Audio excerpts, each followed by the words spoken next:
Hello, everyone, and welcome to She's Successful's another episode of Conversations. I'm so happy to be back today. I'm your host, Nadia, and we have Lavita. Hey, Lavita, how you doing today? I'm doing great, and yourself? I'm doing pretty good. First and foremost, we want everybody to share this video. We need a lot of views in this room today because we have a special guest. We have a real estate professional and investor named Samari coming up today in a few minutes.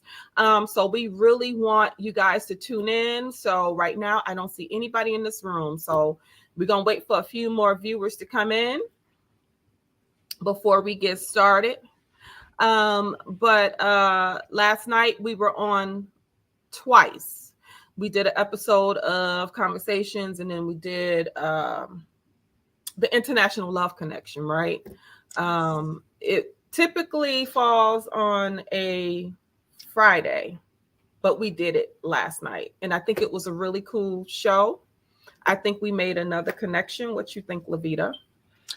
I think we did too. The gentleman, he's very excited to see the young lady, and Yeah. she seems like she was very excited to see him too.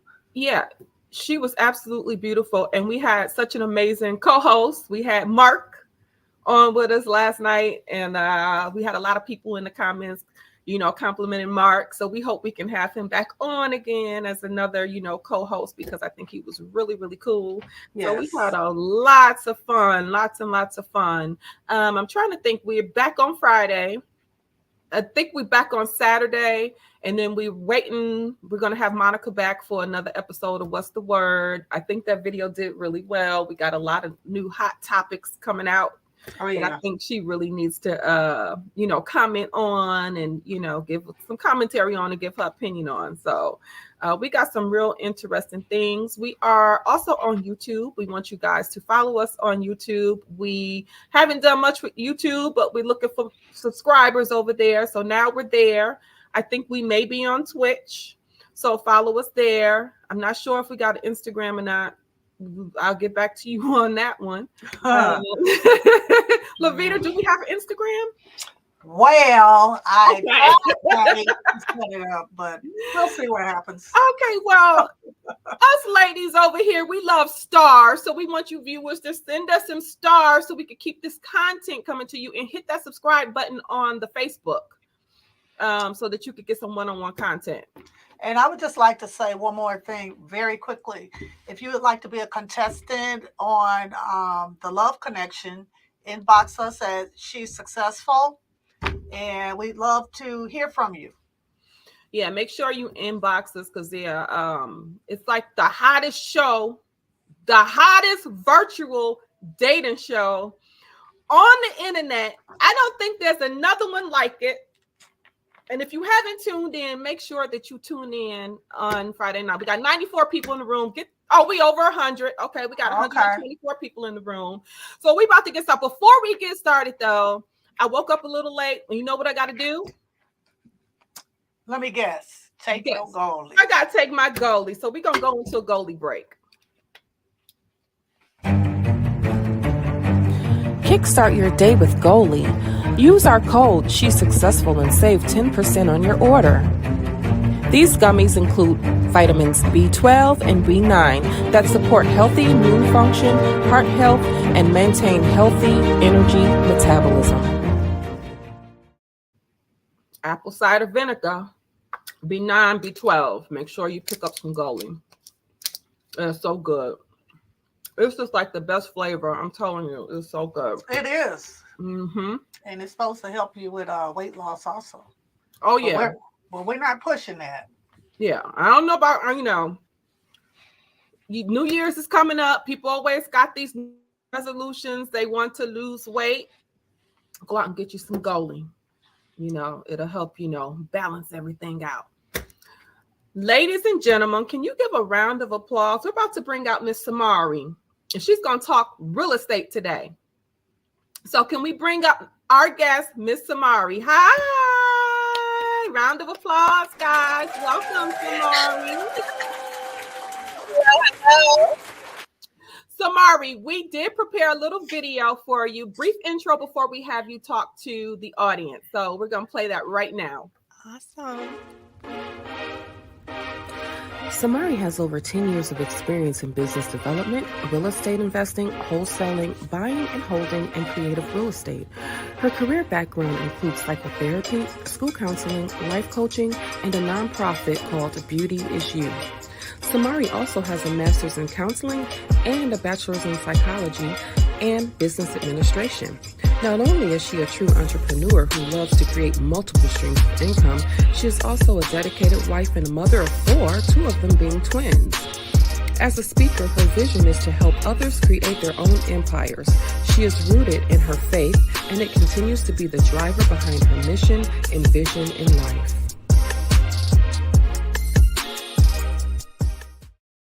Well, welcome, Samari. Thank you. Thank you. Thank you for having me. We tried to get a little bit of your bio, as much as we could, but we also want to hear from you to tell us a little bit about yourself. Absolutely. Absolutely. You covered a lot. So, Samari, guys, I am a psychotherapist turned real estate investor. Over the last 10 years, I was a psychotherapist, and I did a career change when we were unexpectedly expecting twins. So that was kind of like, whoop.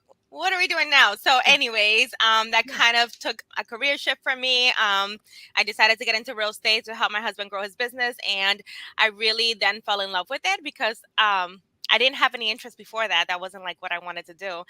But now I am in love. I love what I do. I love sharing what I do. And I love helping other women create their own real estate empires. So Samari, where are you from? So I'm right now in Connecticut. Okay. Now, when you do real estate, do you do it like in other states, or are you just primarily in Connecticut? So primarily at the beginning, we were in Connecticut as far as like buying and holding multifamily units in Connecticut. But now we do real estate anywhere in the United States, basically. As long as the market is good, the numbers work, whatever it is, we use different strategies, and we like to focus on creative strategies when it comes to buying our real estate. Your website spoke about the importance of women having multiple streams of income. Can you speak a little bit about that? Absolutely. I just feel we live in a time right now that we just cannot rely on one source of income all the time. And you have to be able to, pivot. I mean, COVID and the whole pandemic showed us that we needed to do that, right? A lot of businesses did not make it because they had a difficult time transitioning to other creative ways to market. And I feel the same way, as you're creating your income, your career, whatever you're doing, it's always good to always have multiple streams of income, however that might be. You also spoke about virtual wholesaling. I can't think I've seen that term before. So explain to the audience exactly what that is. Yes, that's how I got originally started with real estate. So virtual wholesaling is a way to acquire properties in a way that you're helping other investors as well. So you end up being kind of the middleman. You put two people together, you negotiate and are able to get contracts under asking price, right? These are off-market properties that you're basically looking for motivated sellers, right? So the people that may be interested in getting rid of the property, whether it's inherited or they're going through bankruptcy or pre-foreclosures, or they're older and they're just tired of, owning, their house is too big. They don't want to do the repairs, tired landlords. All of these kind of fall into that big bucket. And our job is, as a wholesaler, is to be like the middle person, right? So you find, these motivated sellers, and then you connect them with your end buyers, who are your investors who are buying cash or using other people's money, right? That term that always, you don't have to always go through the bank to make a real estate purchase. So is this a license thing? Do you need a real estate license too? Because you said middleman, I guess. Yep. You're connecting the buyers and the sellers. Yep. It's a But different concept. It's very creative. To be a wholesaler, you do not need to have a license. However, there are some states that are making the laws a little bit stricter. So right now, there's one state in Oklahoma that you do need to be an actual licensed realtor to be able to do wholesale transactions. And in Illinois, you can only do one wholesale transaction per year as an unlicensed person. If you wanted to do more than that, then you would need to get your license. Philadelphia also has a license, but it's more of like almost like a certificate that you pay yearly for.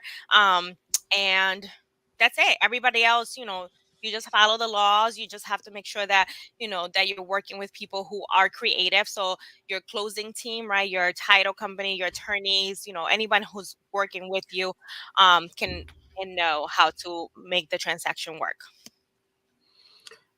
explain the term wholesale, because I'm thinking bulk. Are we talking like bulk sales? Like, what do you mean by wholesale? Yes, I mean, bulk is definitely comes to mind, but it's more of, think of it discount, right? So when you buy things in a wholesale, usually you're looking for the discount as well, right? So you're purchasing less, you're paying less per item, right? So if you buy like, at BJ's or something like 20 things, and then each item costs less than you would at a regular Stop and Shop or somewhere else, something like that.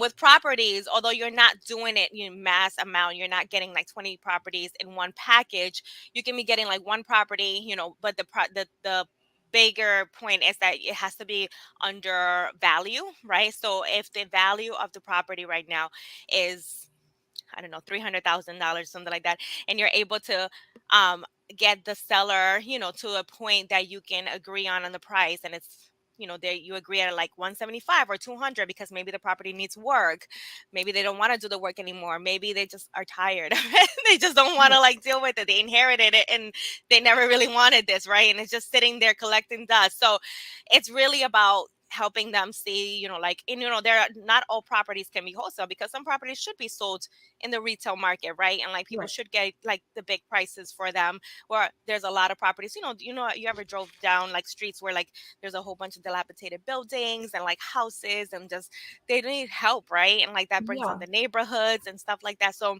those are like big target ones for our companies. Is there funding out there to help fix up those properties?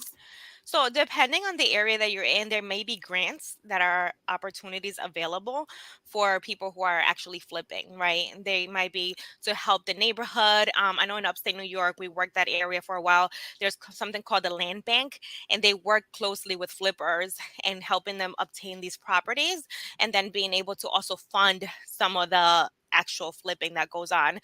The only caveat with that is really to like they have some stipulations on who you can sell the property back to, like people who are certain income level, which I think overall it makes it a great opportunity for everyone to be able to be like homeowners and also live in a nicer house, right? Like not a crappy one. Mm-hmm. Also, the market, is this a good time to be in to buy?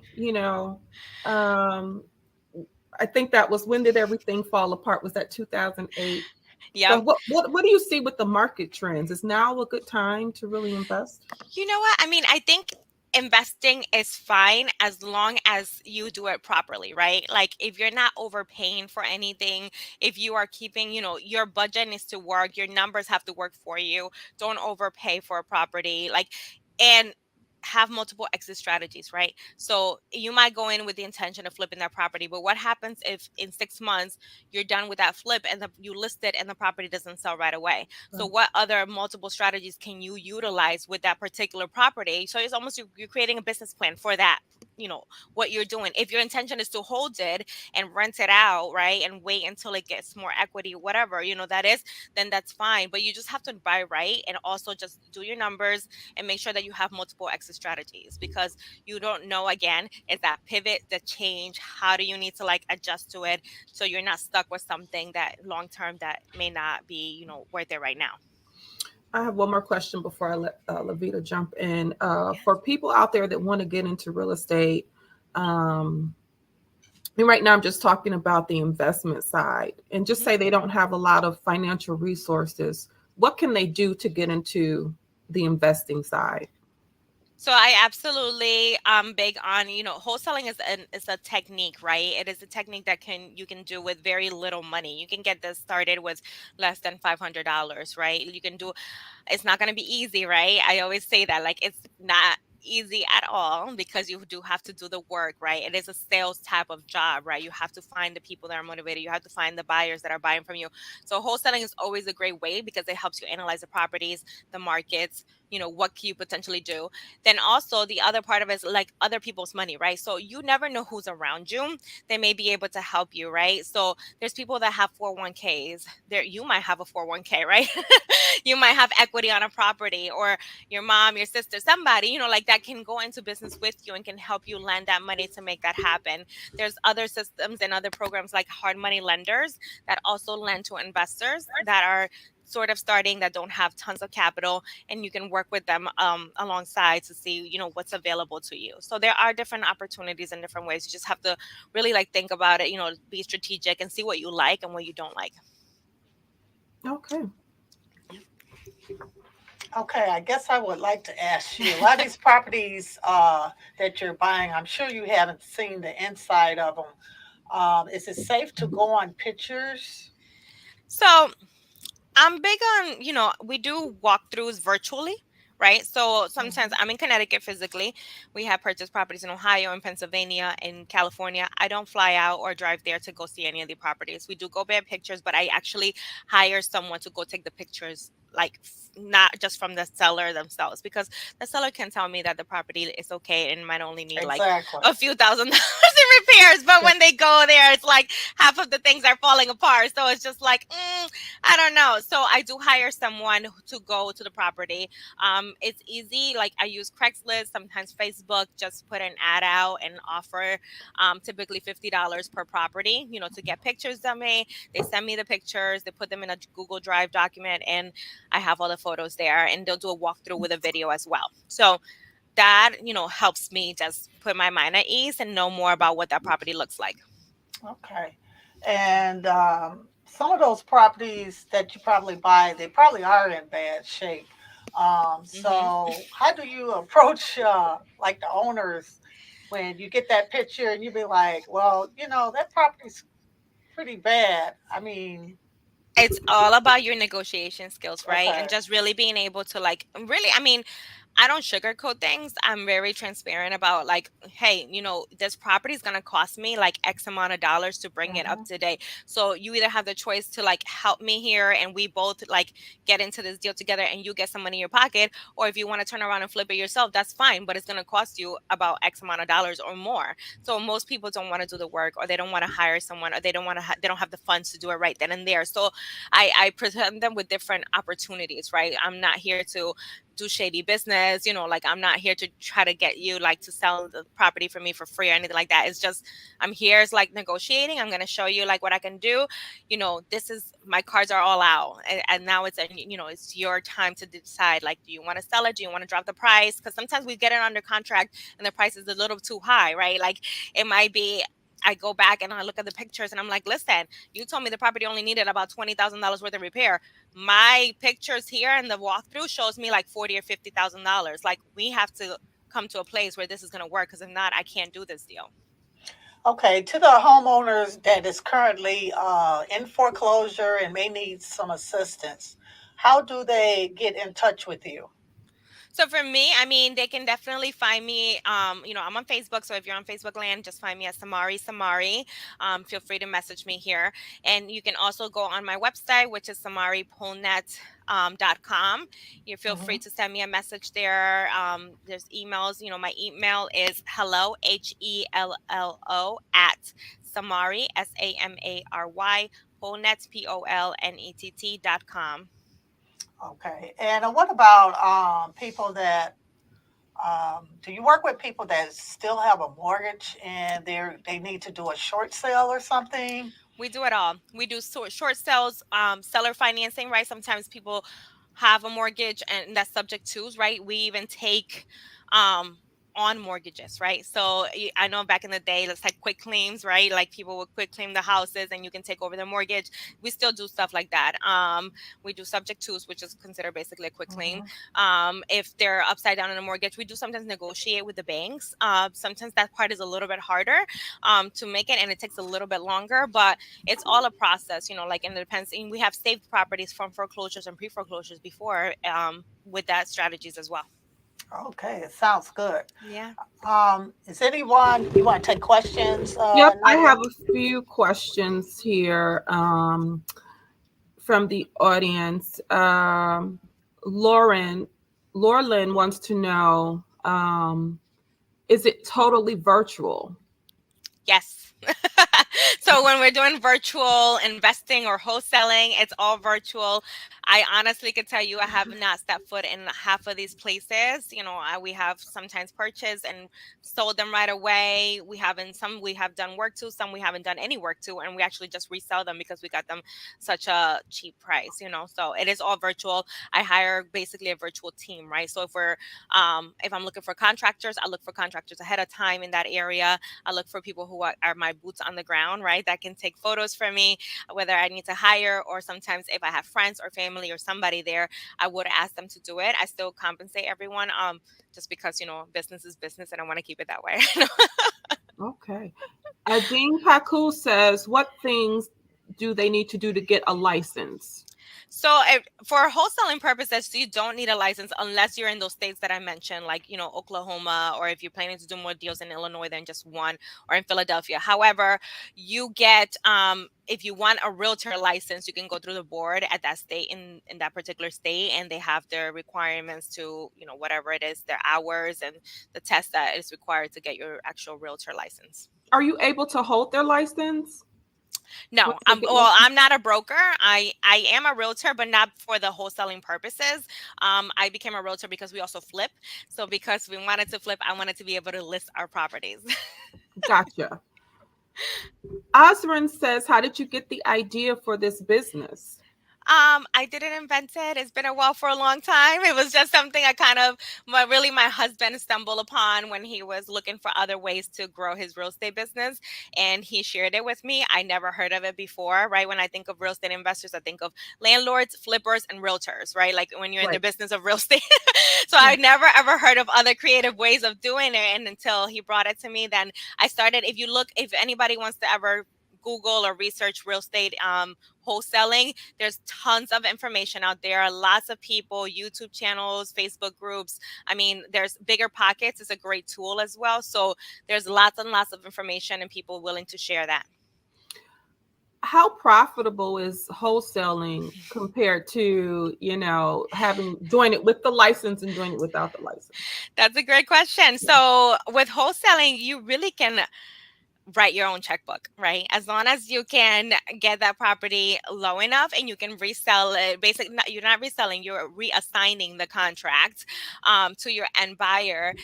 What you get in between that can be anything, right? So sometimes you can get a property on the contract, for $5,000, and you reassign that contract for $35,000. You just made $30,000 in between that. So when it comes to a realtor license, you do have to go by the board and what the percentages that they, you cannot charge anyone. They go by certain percentages. I know, like in Connecticut, often it's like 6% on a listing, 3% or 3.5% for the listing agent, 2.5% for the buyer's agent. So you're capped at that number. You can't just say like, hey, I want to make $30,000 from that property. Like, it just doesn't happen that way. And do you hire wholesalers or people that want to wholesale? We work together. I have a lot of different partners in different states. I have people who bring me properties and I help them, do the deal and we split profits. So I'm always open to work with others. Connie wants to know, did you find any difficulties in switching your career? So honestly, at the beginning, I had no intentions of fully leaving my psychotherapy world. What happened was, I really just was driven by like helping my husband, right? I wanted him to grow his business, like wanted to establish this. But for me, it kind of just took over, right? So I was able to really transfer my skills, and I gave myself timelines. So I had not gone back to work since I had the twins. I then went back and I started the wholesaling, doing all of this. But then I took on some clients, one-on-one for my therapy practice. However, after a year and a half, the pandemic hit, and I was like kind of burned out from the therapy world, and I was like, I really feel it in my heart that I need to, like, I'm super spiritual, and I'm like, God is telling me that I need to be doing this, like. Right. So I was really pulled into it, and I'm like, I gave myself a timeline. I prayed about it. I was like, listen, by November of that year, I want to make sure that I'm fully into the business, right, into this business. And I closed all my clients, I made referrals, and it made it happen. I replaced my income and more within those 6 months of time, and I knew that this was what was meant for me. Okay. I have a question for you. How do you see the markets in the next 3 months? I'm not saying that you have a crystal ball, but I think there's going to be a lot of shifts, honestly. I think there's going to be, unfortunately, even more foreclosures and pre-foreclosures on that end. A lot of people are still recovering from the COVID time and like just making that happen. And unfortunately, like they're not able to catch up with what's needed. So that's definitely going to be hitting the market. The interest rates I always tell everyone, like, we don't know anything much about the interest rates, but you're never married to an interest rate. So if you're using a traditional way to purchase, don't get scared by that. You can always refinance your property. That's nothing like, it's a temporary like number. okay. I think we got time. It's a lot of questions. I'll just take a couple more. Let's see. Todd Garrett said, is there a good time or a bad time to invest in this market? It's always a good time to invest in real estate. Always, I'm right? like, always. There's always deals. There's always opportunities. You just have to find them, right? You have to find them. You have to look for them. You have to, again, do your numbers, see what's going to do, find your exit strategies. Always, always, always. Millie Brown says, how do your clients find you? So we find them. Okay. So Right. honestly, so we usually have different marketing techniques. So we do cold calling or texting, to help them, to go through these sellers that made me motivated, right? We recently started doing more ads on social media that has brought on clients now, but I feel like it's not as productive, and it doesn't move as quickly as doing the actual texting and the call calling and all of that. One more. I think I have time for one more. Okay. Do you need a specific background to work in real estate? No, honestly, there's so much information out there. I think as long as you want it, it's like anything in this world, right? If it's a business. So I just want everyone to know, like, if you treat real estate as a business, you run it like a business, it's going to be profitable and it's going to help you, like build it out. But if you use it as a side hustle or something else, that's the return you're going to get, right? So you just have to be realistic about your goals about it and what you're willing to do, because it's not easy. They make it easy look on TV, right? Like, oh yes, I just sold like a $5 million house, but it's not that easy at all. So just know that you got to be ready to work. You got to be, it's almost a 24/7 type of jobs, like all the time, because you're going, you're answering calls, text message, emails, like ongoing on the weekends, you're working. So you learn how to set boundaries as time goes on, but it's more of like, you got to know at the beginning, it's going to be a grind. In closing, let's talk about your website and what services you offer and trainings for people who are interested in getting into real estate. Yes, absolutely. So my company, I offer coaching as well, because this is such a great market and such a great business to get into, and I get very excited teaching. So I do provide one-on-one coaching. I also provide group coaching. We have free support groups called the Hive. So if you go on Facebook and look for the Hive, REI, it is a group where we are often sharing lots of resources, everything for free. We meet once a month virtually, and we bring on different topics, different speakers. So definitely check us out at the Hive. And yes, that's about it. Bring us, if you want to work in any way possible with me or my team, let me know. Don't hesitate to reach out. Again, we're always open. All of Samari's links are at the bottom. Thank you so much for joining us Thank today. you. We learned a lot in a short amount of time. To our audience, thank you. I am so sorry I couldn't get to all of the comments, but Samari, you're welcome to go in the comments and answer some of the questions. I will. And thank you all for joining us on She's Successful. And until next time, guys, we'll see you. Thank you. We'll see you. Bye-bye.